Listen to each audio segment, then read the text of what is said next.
Gaji pas-pasan, tapi pengen nabung? Kayaknya mustahil ya. Tapi percaya deh, banyak orang yang gajinya nggak seberapa, tapi tetap bisa nyimpen uang tiap bulan. Dan yang lebih keren lagi, mereka nggak hidup menderita. Justru makin tenang. Di video ini, gue bakal kasih tahu rahasia dan strategi sederhana biar kamu bisa nabung meskipun gaji kamu mepet banget. Jadi tonton sampai habis ya. Siapa tahu ini jadi titik balik finansial kamu. Oke, kita mulai dari mindset dulu. Banyak yang bilang, gaji gue aja pas-pasan, gimana mau nabung? Tapi sebenarnya bukan soal besar kecilnya gaji, tapi soal gaya hidup dan kebiasaan keuangan kita. Ada orang yang gaji 10 juta, tapi selalu tekor. Ada juga yang gajinya 3 juta, tapi masih bisa nabung dan hidup nyaman. Jadi, bukan jumlahnya, tapi caranya. Kunci pertamanya adalah pakai uang dengan sadar. Sadari pengeluaran kita, bukan asal gesek atau transfer aja. Pernah dengar prinsip 50-30-20? Ini dasar budgeting yang simple banget.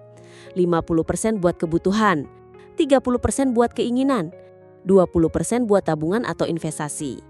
Tapi kalau gaji kamu cuma cukup buat kebutuhan aja, ya udah, ubah proporsinya. Bisa jadi 70-20-10 atau bahkan 80-15-5. Yang penting selalu ada ruang buat nabung sekecil apapun. 1.000 sehari aja kalau konsisten itu udah 365.000 setahun loh. Jangan remehkan hal kecil yang rutin.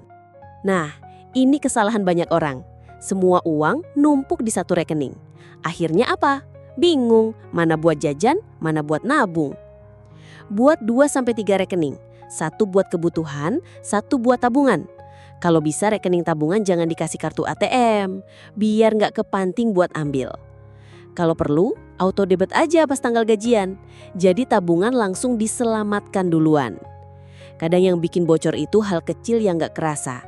Ngopi 25.000 tiap hari, ongkir 15.000 tiap belanja, langganan 4 aplikasi streaming tapi nonton cuma 1.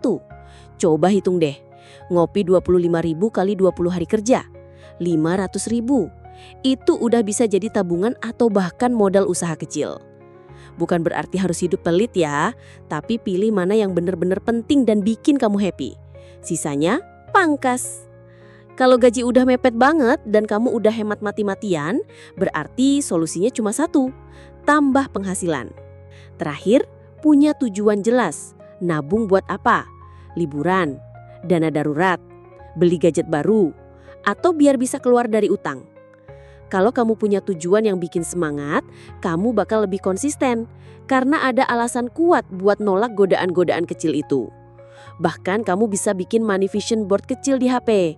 Biar terus ingat, gue nabung buat masa depan gue, bukan buat pamer ke orang lain. Gaji pas-pasan itu emang tantangan, tapi bukan halangan buat nabung. Mulai dari yang kecil, konsisten, dan sadar. Lama-lama kamu bakal kaget sendiri. Kok bisa ya gue punya tabungan segini?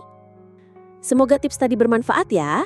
Kalau kamu punya cara sendiri biar bisa nabung meskipun gaji mepet, share di kolom komentar ya.